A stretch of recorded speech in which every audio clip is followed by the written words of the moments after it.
এই আটা ইমেল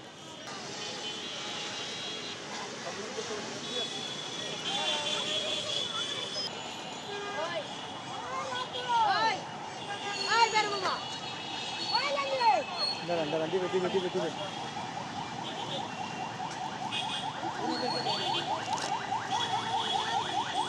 দাঁড়ান দাঁড়ান দাঁড়ান দিবে দিবে দিবে দিবে বাবা সবাই বাবা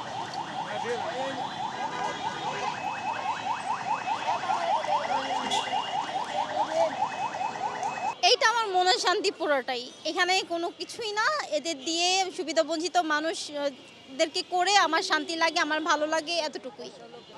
সামাজিক কাজ বলতে অনেক ধরনেরই আছে। দেখা গেছে যে আমি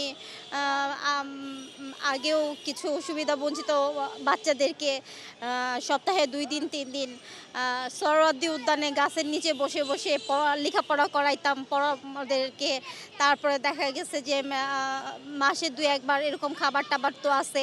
৯৪% চিনিযুক্ত অরেঞ্জ ড্রিঙ্কস না, নিন জিরো ক্যাল অরেঞ্জ ড্রিঙ্ক পাউডার। ঈদে একটা আছে আমাদের, যে জায়গায় আমরা অনেকে মিলে কিছু টাকা করে সেইখানে হচ্ছে বড় একটা অ্যামাউন্ট করে আমরা চেষ্টা করি ২ বেলা ওরা যেন ভালোভাবে খেতে পারে, একটা করে নতুন জামা পরতে পারে, এতটুকু চেষ্টা আমরা করি। আমার মনে হয় এই সুবিধাবঞ্চিত মানুষদের পাশে দাঁড়ালেই সমাজ ব্যবস্থা উন্নত হবে। আর হচ্ছে আমি কখনো হাইলাইট হইতে চাই নাই। আজকে আপনি আমাকে প্রশ্ন করছেন, আমি এটাই বলবো যে আমাকে দেখে যেন অনেকে অনুপ্রেরিত হয় যে সুবিধাবঞ্চিত মানুষদের জন্য কিছু একটা করতে পারে তারা।